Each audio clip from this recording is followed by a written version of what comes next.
खुलुमबाय नोंथांमोनखौ बयखौ बरायबाय दिनै 30 एप्रिल 2023 बाराय जेबो रबिबार फैदो दिननि खौरांफोरखौ बेखेवनोसै।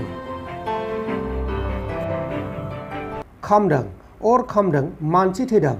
गुवाहाटी नोगोरमानि सिङाव थानाय मालिगाव ओनसोलाव सासे सुबुंखौ खावसे खामनानै थैनाय थासारियाव बोखांनो हादों। लकेलनि मानसिफोरा बुंनाय बायदिब्ला थैनाय सुबुंखौ अरजों खामजाबाय थानाय समाव नुनो मोननानै बे सुबुंखौ दैजों सारनानै अरखौ खोमोरदोंमोन। नाथाय बे सुबुङा थैखायोमोन। नाथाय बे सुबुंखौ सोरबा सावखो ना गाव हारसिंसो सावनानै थैखो आरो थैनाय सुबुङा सोरमोन बबेनिमोन मा मुंमोन बेखौ दासिमाव गुमुर मोनथ'नाय जायाखै आरो गोथै सहनि खाथिनिफ्राय केरासिन बथलजों लोगोसे गस्ला बोखांनो हादों। दा बे जाथायनि सायाव गुवाहाटी पुलिसा गावसोरनि खामानिखौ मावगासिनो दङ। मोनसे खास्रि बिस्रि जाथाय आन्ध्र प्रदेश रायजोनि गदाबेरी जिल्लानि सिङाव थानाय पिरामपाल्लिम गामियाव सासे 30 बोसोर बैसोनि आइजोखौ गावनि असे फिसायानो जौ लोंनानै जौनि निसायाव बिसनि गारामाखौ बख्ल'नानै खर'खौ देख्रेबनानै आरो गुस्थिखौ हासनानै इनाय बुथारदों। बुथारजानाय बिसिनि मुङा जाबाय गान्जी निर्मला आरो बुथारग्रा दायनिगिरि दुथां फिसायनि मुङा जाबाय गान्जी देबेदु। बे समाव दायनिगिरि फिसायखौ जोबथेसालियाव दैथायहरनाय जाबाय। रिपर्टनि बायदिब्ला बिसि आरो फिसायनि गेजेराव जौ लोंनायनि बाथ्राखौ लानानै नांलाय खमलाय खालामनायाव बे जाथाया जादों। तामिलनाडु रायजोनि कान्ड्रामानि सिगामनि गंसे मन्दिरनि फेस्टिभेलाव मोसौ खेला जानाय समाव सानै सुबुङा अबथिरायै जिउ गोमादों आरो बे जाथायावनो गुबुन 6 सुबुङा गोब्राब जोखोम जादों। बे समाव जोखोम जानायफोरखौ फाहामसालियाव फाहामथायगासिनो दङ। बे खेलायाव गासै 252 मोसौफोरा बाहागो लादोंमोन। थैनाय सानै सुबुंनि मुङा जाबाय पान्डी आरो मुरुगान। लोगोसे थैनाय नखरनो तामिलनाडु रायजोनि चिफ मिनिस्टार M.K. स्टेलिन बिथाङा नखरसेयाव 3 लाख राङै फोसावनाय जादों।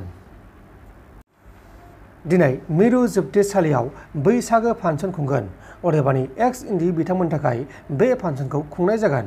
एक्स NDFB बिथांमोनजों खौसेयै रंजा बाजा खालामनो थाखाय आरो बाथिसे ओंखाम जानो थाखाय बे हाबाफारिखौ लानाय जादों। बे हाबाफारियाव मेथाइ रोजाबनाय मोसानाय मुसुरनाय हाबाफारिजों लोगोसे जानाय लोंनायाबो थागोन। नंगौ जोङो दिनै गुवाहाटी सेन्ट्रेल जेलाव थानायनि फांसन खुंनायनि माबायाव जोङो गुवाहाटी डिस्ट्रिक्ट Ex NDFB हिसाबै जोङो नाजादों। लोगोसे जोंना बेयावहाय जानाय लोंनायनिबो एसे बाहेरनिफ्रायबो जेल सिङाव जोबजानायनि गोबां सोरबा बिदा बिफा बिमाबो फैनो हागौलालाय जेल सिङावनो जोङो गुवाहाटी डिस्ट्रिक्ट Ex NDFB नि जानानै एसे नाजाफादों। बेयावहाय जोंहा जिबिदाय सारा गोबां जाग्रा लोंग्रा मैगं थाइगं हरदों अनसुंथाइ। बे हरनायानो जाहैबाय आलु बस्थाथाम आरो राङालाव बस्थासे बिदिनो मुदुफुल सामब्राम गुफुर बायदि बायदि अनसुंथाइ हरदों। लोगोसे बे गोबां मुवा मैगं थाइगंनि खेथ्रआव थोयियाव जोंनि Ex NDFB गुवाहाटीनि जानानै जोङो थोयि बुस्थुफोरखौ जोङो गुवाहाटीनि डिस्ट्रिक्टनिफ्राय जोङो लादेरनानै किसुमान लिस्ट हिसाबै थोयि बुस्थुखौ जोङो गुवाहाटी डिस्ट्रिक्टनि Ex NDFB हिसाबै जोङो लाथुमनानै जों होनाय जाबाय आरो। बेहाय मोनाबिलि हारिमु थागोन नामा? मोनाबिलियावथ' जाया सानावनो बिदिनो 12टानि गेजेरजों जानो हागौ 10:30 जोंनो टाइम होदों भितरनिफ्राय।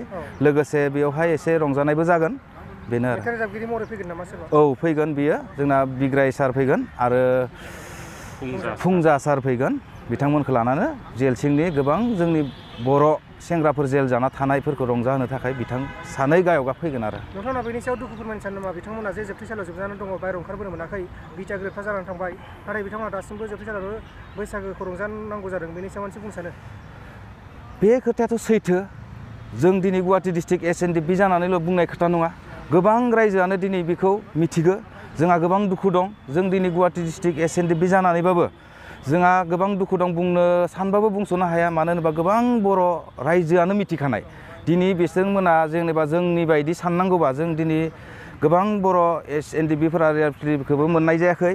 लोगोसे जेल सिङावबो थानायनि खेथ्रआव दिनै जेनेबा जोंनि बिटिआर मोनसे सुक्ति जानायनि उनावहाय जोंनि जिथुनिखि जेल सिङाव थानाय बा जिखुनु केसफोराबो जोबस्रांनांगौ होननासो जोङो बिटिआर सुक्तिखौ जोङो मिथिनाय बायदि जादोंमोन।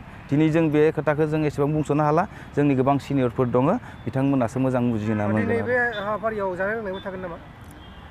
जानाय लोंनाया थागोन बेदर होनाय जादों।